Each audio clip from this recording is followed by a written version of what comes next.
코로나 상황이 매우 엄중합니다. 수도권에서 시작된 4차 유행이 전국으로 확산되면서 민생 경제 회복도 지연되지 않을까 걱정이 큽니다. 방역이 어려워질수록 더욱 민생을 살펴야 합니다.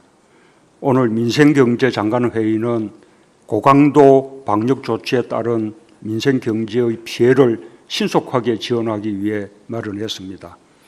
경제부총리를 중심으로 모든 경제부처들이 각오를 새롭게 다져주기 바랍니다. 방역 상황으로 민간 경제 활동에 어려움이 커질수록 정부가 적극적 재정 운용으로 민생의 버팀목이 되어 주어야 합니다. 추경도 코로나 확산 상황을 감안해 규모가 33조 원에서 34조 9천억 원으로 늘어났고 코로나 피해계층 지원이 대폭 확대되었습니다. 지금부터는 속도입니다. 절박한 소상공인 피해 지원에 최우선을 두고 신속하게 집행하기 바랍니다. 무엇보다 소상공인과 취약계층이 견디고 있는 고통의 무게를 덜어드리는 일이 시급합니다. 잠시의 대책이 아니라 장기적인 대책이 필요합니다. 법률에 의한 손실보상에 있어서도 10월에 시행이 되는 대로 신속하고 원활한 보상이 이루어질 수 있도록 보상심의위원회 구성 등 준비에 만전을 기해 주기 바랍니다. 손실보상 제도와 이전에 발생한 피해를 지원하는 희망회복자금도 지급 개시일인 8월 17일에 맞춰 최대한 신속하게 지급할 수 있는 시스템을 차질 없이 구축해야 할 것입니다. 일자리가 민생경제의 핵심입니다.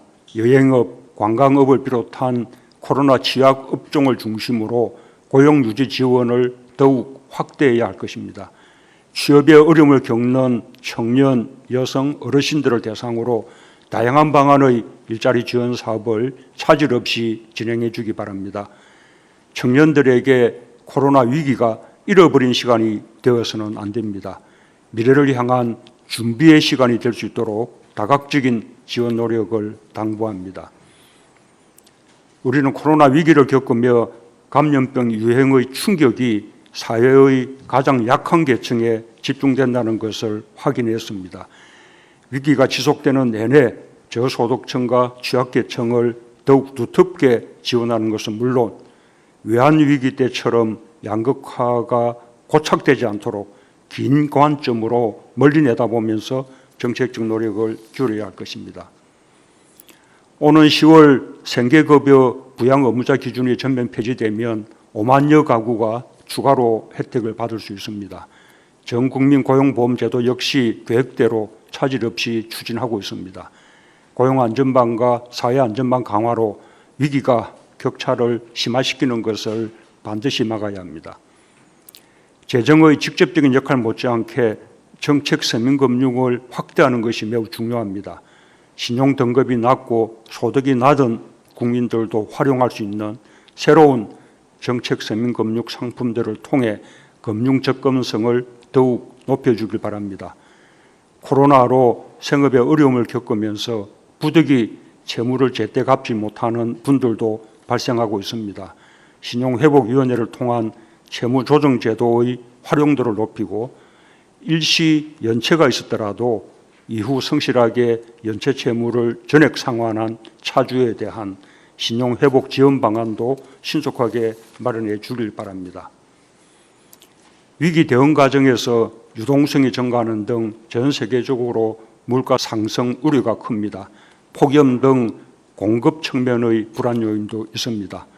농축수산물을 비롯해 국민들의 일상에서 높은 비중을 차지하는 품목을 중심으로 생활 물가를 안정시키는 데 집중적인 노력을 기울여 주길 바랍니다. 특히 추석 물가가 급등하지 않도록 성수품 공급량을 조기에 확대하여 선제적으로 대응해 줄 것을 당부합니다. IMF는 이틀 전 올해 우리 경제 성장률 전망을 3.6%에서 4.3%로 큰 폭으로 상향 조정하였습니다. 우리 국민의 저력과 우리 경제에 대한 신뢰가 반영된 결과입니다. 하지만 방역에 성공하지 못한다면 자신할 수 없습니다. 우리는 세 차례의 유행을 극복하며 방역과 경제에서 세계적 모범 사례를 만들어냈습니다. 지금까지 잘해온 것처럼 4차 유행을 빠르게 진정시켜야만 성장 목표를 이루고 민생 회복의 불씨를 더욱 크게 키울 수 있을 것입니다. 국민들께서 한 번 더 마음을 모아주시길 당부드립니다.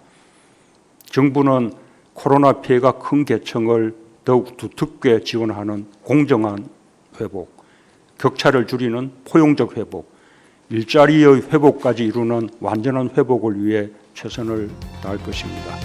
감사합니다.